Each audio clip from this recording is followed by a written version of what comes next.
I just want to highlight that I do rise in support of SB 101, and I do believe that this budget is a compromise budget. None of us are 100% happy.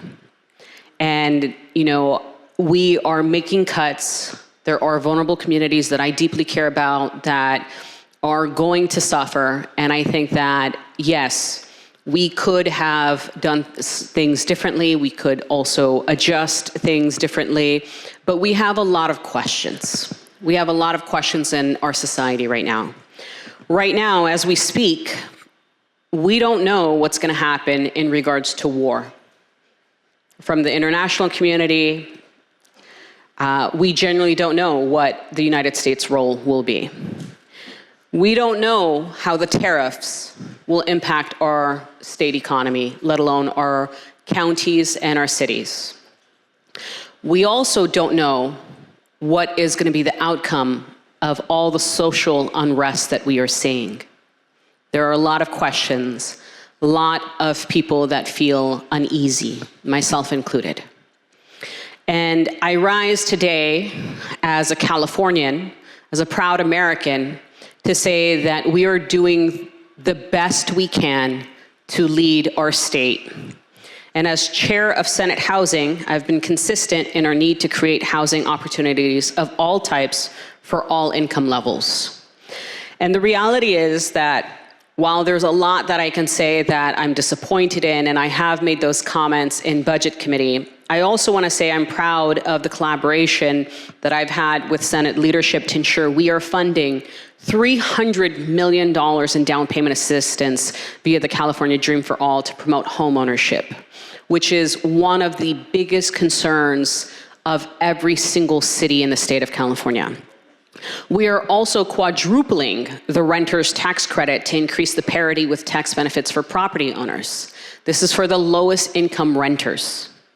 We are also prioritizing $500 million towards the low-income housing tax credits and $120 million for the multifamily housing program to promote the affordable housing projects statewide.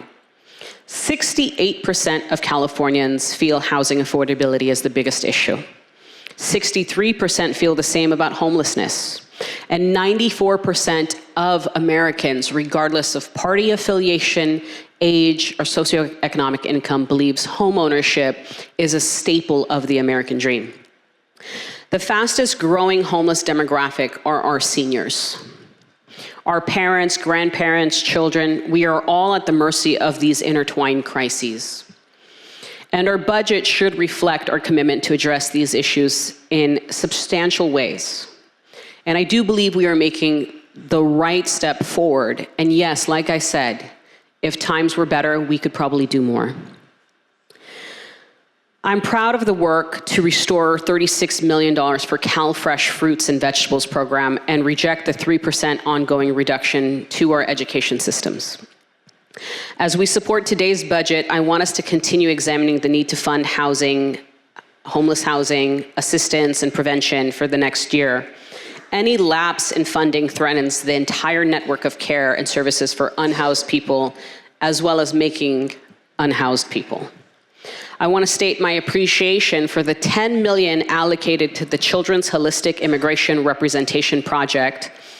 I did personally request that it be $33 million and fully funded to ensure unaccompanied children receive legal assistance as well as a social worker to support how they navigate the integration in California and their status. These are children. Given the events unfolding across our state, we need to consider increasing that allocation. And I will state that time and time again. I also want to restate my support for funding Medi-Cal for all Californians. The reason why is preventative care actually yields savings on US healthcare costs, which means investments in healthcare are not a drain on our systems. There is actually a measurable return on investment. If you think of a person that is ill and they are unable to get the medical attention that they need, that burden starts to put pressure on their families. Their families that are either going to have to pay for it or wonder what they can do.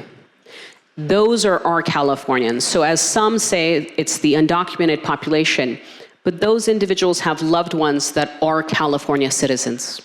Those people are struggling already with affordability. And we need to provide more to all Californians. Additionally, undocumented immigrants contribute $8.5 billion to California's economy, making us the 4th largest economy in the world. More than their economic contributions, undocumented immigrants are people deserving of humanity and care. While we cannot resolve their statuses, we can ensure they have access to healthcare, which is moral, just, fiscally responsible.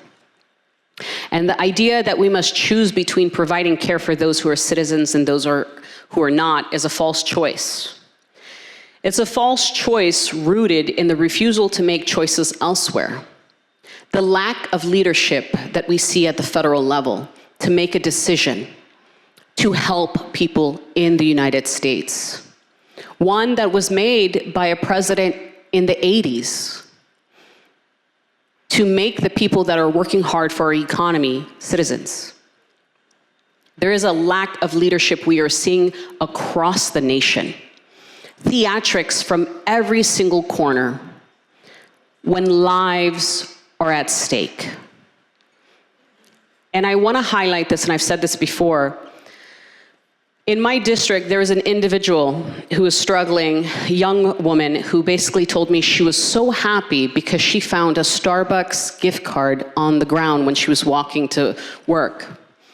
And she said that I was able to tell my mom that I can buy you coffee because I was able to get $10 off this gift card she found. Something that small is what people are struggling with. So it's not the pet projects and the new technology coming out and the investments in things that people may not ever use, but it's the day-to-day life of individuals that are impacted with our budget. And so there is much talk about abundance and being the 4th largest economy, but we never seem to apply that when we're talking about social safety nets. We never apply that to making sure that our most vulnerable community is taken care of first and foremost. And I want to highlight the role of government. The role of government is to ensure we have public safety and order for all people within our state and country, to provide basic public goods and services and protect the rights and liberties of all people, regardless if you're visiting or you've been here 5 generations. Everyone is equal in our nation. And that is what is being lost here.